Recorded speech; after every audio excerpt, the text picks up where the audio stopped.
Hello everyone. Our verse for today is Daniel chapter 4 verse 27. Therefore, O king, be pleased to accept my advice.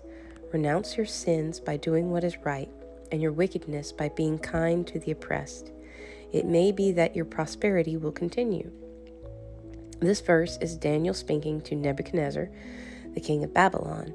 This king attacked Jerusalem and took Daniel and others to be trained to work in service to him.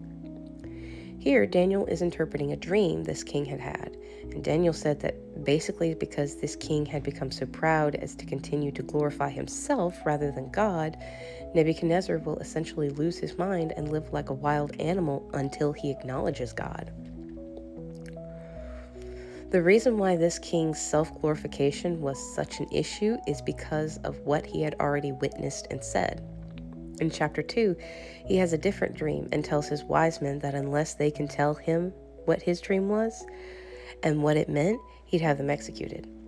Daniel and his 3 friends from Israel sought God's wisdom, and Daniel was given the answer. After telling Nebuchadnezzar, the king said, "Surely your God is the God of gods and the Lord of kings, and a revealer of mysteries."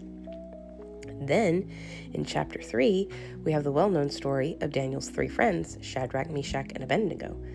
This king made that proclamation about God and then went and made this big statue of gold and said that anyone who didn't worship that statue when the music was played was to be thrown into a blazing furnace.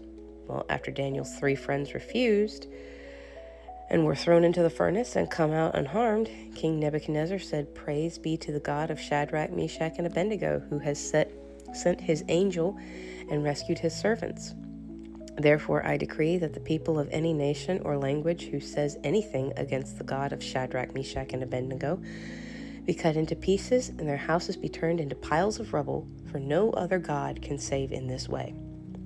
Kind of intense. But this king had witnessed God's wonders and wisdom, and both times made a declaration honoring God, yet here the man is still glorifying himself over God.